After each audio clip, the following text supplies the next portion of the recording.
Let's go now and look in particularly at the statement prior to the determination of this task force about not doing PSA. So let's go now to the draft recommendation statement prior to that, and here it is the name of this task force. The United States Preventive Services Task Force will be accepting comments on this draft recommendation statement beginning on Tuesday, October 11. So let me look at the comments that they wrote here about this statement. Very interesting. Let's read together.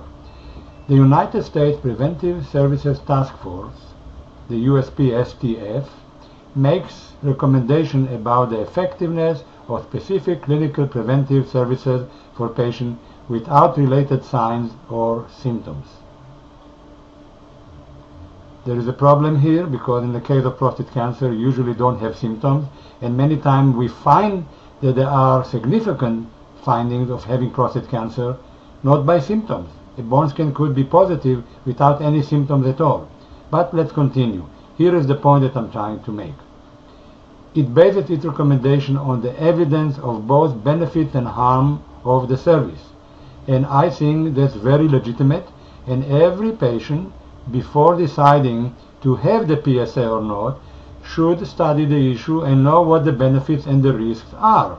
If he knows that the risks are that he'll be overtreated, he could ask his doctor, wait a second, after I get my PSA, I don't want to be overtreated, and I want only to watch it every 3-4 years. Or he could make his own decision. So let's continue.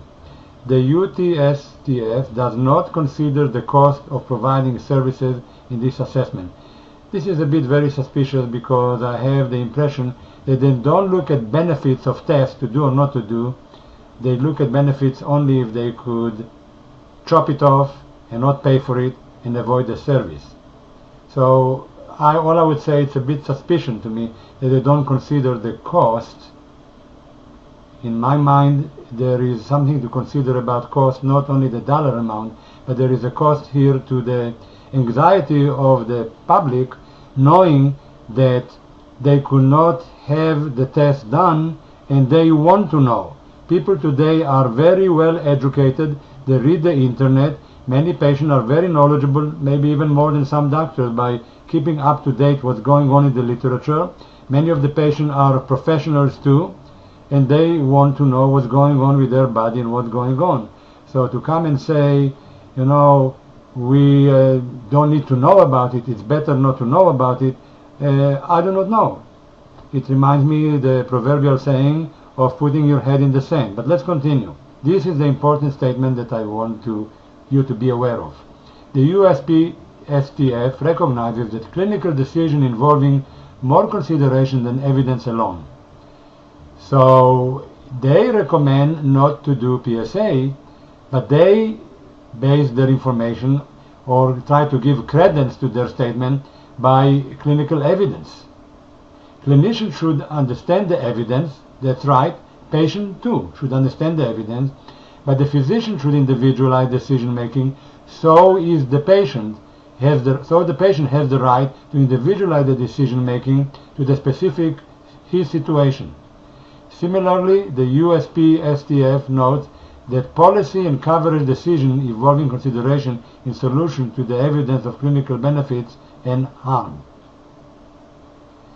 So this is what we are very concerned, especially with the way medicine goes now, with the new healthcare plans, that this type of committees, commissioned by the government, representing the government, and not representing the people or the physicians themselves, it brings us to a very dangerous path. But for the time being, again, I want to stress this point. Clinicians should understand the evidence, but individualized decision making specific to patient situation. I highlighted it. So in a way, I'm telling all my patients and all my friend physicians, let me be naive and say, hey, you have nothing to worry. This is just a committee deciding, but we still have a right, as acknowledged by this task force, to make individual decision for a patient whether to do a PSA or not. Patients nowadays know already about the PSA. The PSA will get even more publicity because of this task force. And when they come to the doctor, they will ask him, do you think I should have a PSA or not?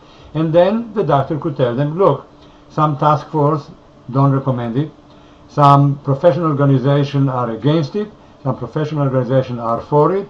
Let me explain to you what the problem is. The PSA test may bring a lot of patients to have to decide, have the dilemma, should I proceed with a biopsy? And a lot of patients that have a biopsy would have the dilemma whether to do a treatment. But you have the right, first of all, to know if you have to face this consideration or not. I would leave it to the patient to make a decision to face this consideration and not to a task force that will say, don't do PSA at all. In medicine, sometimes treatment and diagnostic tests do not go hand in hand. We will not learn how to sort out which patient with elevated PSA would benefit long-term or not if we don't find those patients first. That's the only way we will find. And we find in medicine how to take care of patients not only by looking at studies. There is a collective knowledge and a collective impression of all the physicians together. They go to meetings, they debate things, but if they don't do the PSA and they do not know what's going on, they will never be able to participate in the quest to find a better test than PSA. Since we don't have anything better yet, I think you should not touch the PSA and leave it alone. You could make recommendation what to do after the PSA is elevated to try to educate patient and physician not to rush to do a biopsy. You could educate them not to do aggressive treatment. And by the way, patients are so educated that many of them stop doing treatments even after they had a biopsy. And I'm aware of many patients now, there is a trend to decide to delay the biopsy and not to be so eager to undergo a biopsy. So somehow I have a feeling that this task force is a bit detached from the reality of the doctors and patients fighting in the trenches the fight against prostate cancer. Thank you for listening.